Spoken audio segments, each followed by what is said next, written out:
பாதம் வந்து செப்பல் போடுறது தெரிய மாட்டேங்குது, முள்ளு குத்துனா உணர்வு இல்லை, பாதங்கள் ஏதாவது அடிபட்டா கூட சென்சேஷன் இல்லை, பாதங்கள் மரமரப்பாக இருக்குது, மரத்து போன மாதிரி இருக்குது, ஃபுட்டில் நம்னஸ். இந்த மாதிரி ஒரு நிலை இருக்குது. நான் போய் சுகர் செக் பண்ணேன், ஆனால் எனக்கு சுகர் இல்லை. என்னவா இருக்கக்கூடும்? பிளட் சர்க்குலேஷன் ஏதாவது இல்லாமல் இருக்குமா? ரத்த ஓட்டம் குறைவாக இருக்குமா? அதனால் கூட இந்த ப்ராப்ளம் வருமானு உங்களுக்குள்ள நிறைய கேள்விகள் வச்சுருப்பீங்க இல்லையா? ஸோ இந்த கேள்விக்கான பதில், இது ஏன் வருது, இது ஏதாவது உள்ளுறுப்புகள் சார்ந்த பிரச்சனையாக இருக்கக்கூடுமா, இதுக்கான தீர்வு என்ன, இது எல்லாத்தையுமே இந்த பதிவில் நீங்கள் பார்த்து ஒரு கிளாரிட்டி உங்களுக்கு கிடைக்கும். முழுசாக இந்த பதிவை பாருங்கள். இப்போ இந்த மாதிரி பாதங்கள் சம்மந்தமான பிரச்சனை இருக்குது அப்படிங்கிறத நீங்கள் ஒரு வியாதியாக கன்சிடர் பண்ண வேண்டாம். ஆனால் அது ஒரு வியாதியோட வெளிப்பாடாக கண்டிப்பாக கன்சிடர் பண்ணணும். எந்த உறுப்பு சார்ந்த, நல்ல கவனிங்க, 2 உறுப்புகள் மேஜராக இதில் வந்து ப்ளே பண்ணுது. அதாவது மண்ணீரல், அடுத்தது இரைப்பை. இந்த ரெண்டில் எந்த ஆர்கனில் ப்ராப்ளம் இருந்தாலும் சரி, அதில் 2லேயுமே ப்ராப்ளம் இருக்குது அப்படின்னாலும் சரி, ஃபஸ்ட்டு விஷயம் உங்கள் பாதங்களில் தான் காட்டும்.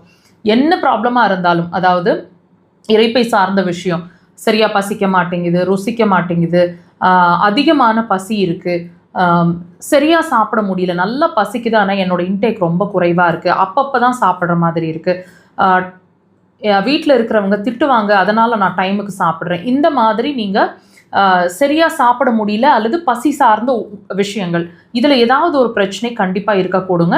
இது முதல் விஷயம், அதாவது இரைப்பை, ஸ்டமக் சார்ந்த பிரச்சனை. அடுத்த விஷயம் உங்களோட மண்ணீரல், அதாவது உதடு வறட்சி, தண்ணி தாகம் அதிகமாக இருக்கிறது, குறைவாக இருக்கிறது, நான் சொன்ன மாதிரி பாதங்கள் சம்பந்தமான பிரச்சனை, இனிப்பு சுவை ரொம்ப விரும்புகிற மாதிரி இருக்கிறது, அதாவது ஸ்வீட் கிரேவிங்ஸ் சட்டுன்னு ரைஸ் ஆகிற மாதிரி இருக்கிறது.